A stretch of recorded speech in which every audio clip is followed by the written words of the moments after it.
So in this video of drawing dynamic poses by reference, I'm going to be showing how I break down shapes into creating these poses. So I chose these two poses, and I'm going to use circles to break down the pose, and also show the breakdown of drawing the hands on these two poses. And so with the first one, I start out with the head, drawing the circle, the central line, and also the lines on the side of the head to kind of show the where the kind of like the cheekbones are. And I'm working in the circle for the chest and circle for the waist. And I'm just trying to work in and find all those big shapes, like the circle for the shoulder and the circle for the shoulder on the right side. And you see that the shoulder is going kind of down at a kind of like a slant, because it's like you're looking up at the character. And that's why I created that line.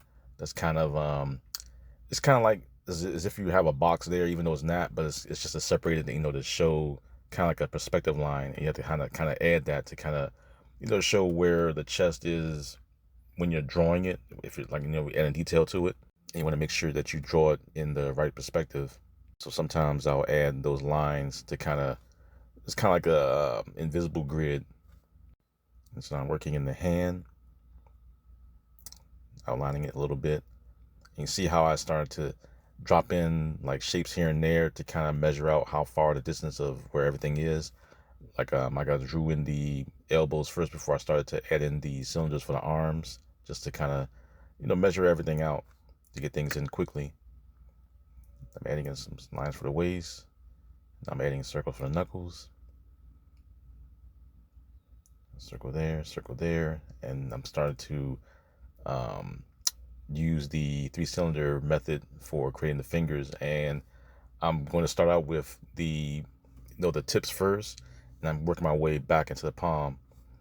I think I mentioned it before in a bunch of other videos. It's kind of my easier way for figuring out the angle of the fingers. The fingers it bends in different ways, and the best method for figuring out that bend is to just draw or I guess work on the 3 cylinders. That way you can separate it and work it on like building blocks. So just working it in, going all the way back to that wrist, darkening the lines. I'm adding in a little bit of the knuckles, going back. I'm adding in the darkening some of the lines up with the fists, adding in a few knuckles, just so I can kind of see where I add in those curves for where the knuckles will be.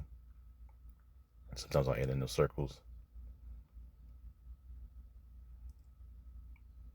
I'm darkening some of the areas, because sometimes you get a little too confusing because there's so many shapes going on. You want to darken some areas up. That way you can kind of your eyes not going to be looking too far everywhere.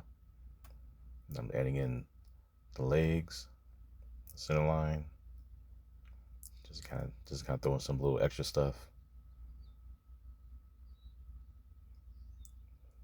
Now for this one, I chose like a more complex pose as far as with the hands. And you see how the hands are like the main focal point of the drawing or the image.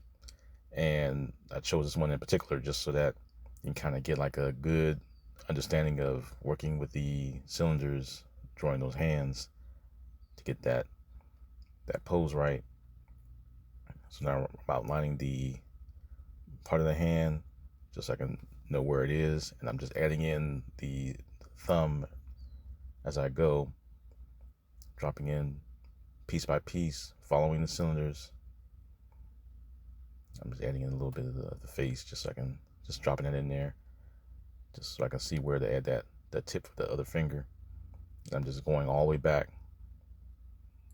As long as you follow all the way back, just drawing the cylinders, then the hand will just come out. Adding in a little attachment.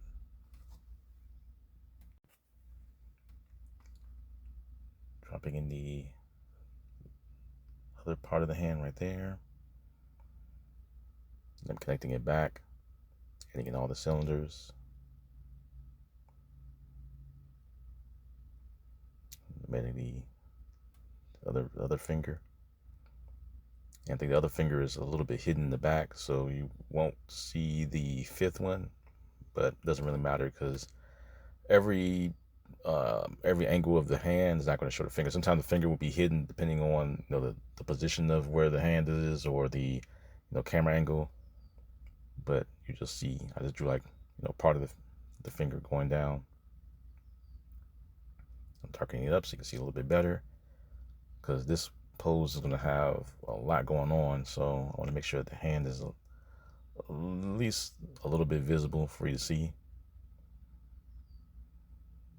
I'm going in and just darkening some more of the areas. Typically the hand, just because I wanted to get that in there. And you see I haven't drawn the arms yet connecting to the hand because I wanted to work that in later, because the arms connecting it is fairly easy because you don't really see much of it anyway.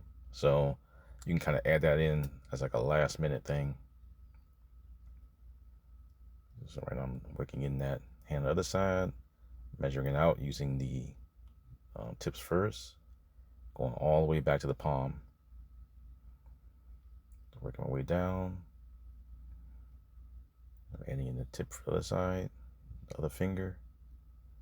I'm just bringing it all down to that palm.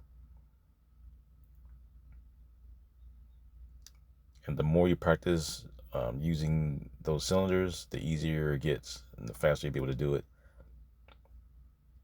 But this is, my method for drawing hands. And this was kind of a way for me to learn how to draw hands faster, was to follow that method. Because you can easily, when you start to add details to it, you can easily just take it and erase it, and none of those cylinders would show through. You'll just be showing, the wrinkles and things like that.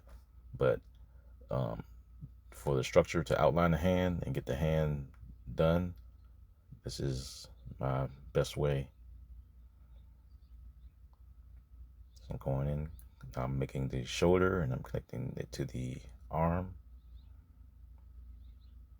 and in the little waist area, center line, darkening some of the areas, rib cage, adding in that leg, going down, darkening some more of the areas up so you can see the hand a little bit better.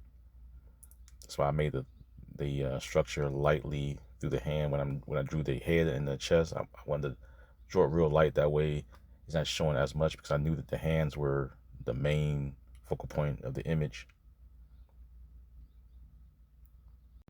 So right now I'm just going in and adding any last minute touches. Just darkening some more areas, making sure everything is visible. Drawing in that part of that arm right there. Can't see much, but it's a lot of overlapping in the left side. But that's it for this video. If you want to see more videos like this, don't forget to hype it up, hit the like button, subscribe, and comment for anything you want to see. Take care.